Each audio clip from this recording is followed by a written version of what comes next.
I visited Silsangsa Temple, a 1,000-year-old temple nestled in the foothills of Jirisan, surrounded by cultural treasures and offering a sense of warmth and comfort.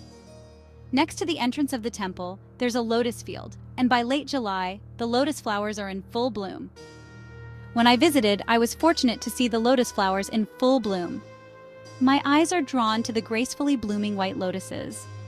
I had heard there were many cultural treasures to see, but the blooming lotuses add an extra touch of charm. White lotuses dominate the scene, with a single red lotus blooming beautifully amidst them. Leaving the lotus field behind, you can see the ancient, traditional temple beyond the wall, exuding a sense of timeless elegance. The Four Guardians Gate comes into view. Each temple can have its own unique interpretation, and I wonder what characteristics these guardians will display. The heavenly kings of the Buddha's teachings are typically enshrined at the Cheonwangmun Gate. At this temple, the four heavenly kings have gentle and benevolent expressions. As you step through the gate, a large hall comes into view, reminiscent of entering a grand traditional house. At the entrance of the temple, there is a guide map stating that Silsangsa is the first temple where Seon Buddhism, Zen Buddhism, was established. The main hall of the temple, Bogwangjeon Hall, its simplicity, without colorful dancheong, traditional decorative painting, showcases the natural color of the wood, adding a rustic and cozy charm to the structure. In front of the main hall, there are two 3-story stone pagodas standing to the east and west. These twin pagodas reach a height of 8.4 meters. The stone lantern of Silsangsa Temple, designated as treasure number 35, was also created during the unified Silla period. The main Buddha is enshrined with the Bodhisattvas Avalokiteshvara, Guanyin, and Seji on either side.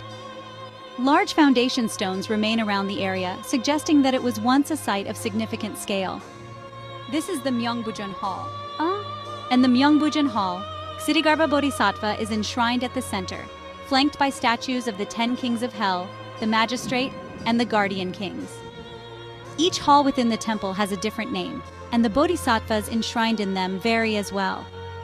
I'm gradually becoming more interested in and learning about which bodhisattvas are associated with each name.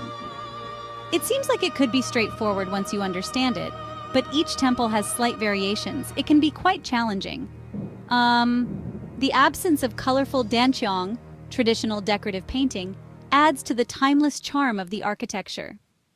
The wooden pagoda, built during the Goryeo dynasty, has unfortunately burned down, leaving only the base stones behind as a reminder of its historical significance.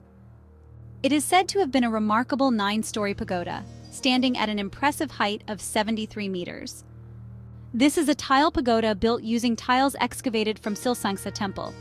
Even though it may look ordinary, some of these tiles were made as far back as 1,200 years ago. The monks are working together with the local residents to cultivate a farm and grow crops. This is the Life Peace Prayer Site made of 304 bamboo sticks, dedicated to praying for the repose of the victims of the Seawall ferry disaster. I turn my footsteps toward the Gukrakjeon Hall. In front of it, I can see the Yonggak Daisa Stupa Stele. The Gukrakjeon Hall was closed, so I had to be content with just viewing it from the outside. In this area, you can also appreciate the Saratap of the famous monk Suchol from the unified Silla period, as well as the Suchol stone tower and the stupas. It was a visit to Silsangsa Temple that allowed me to experience the passage of 1,000 years in time.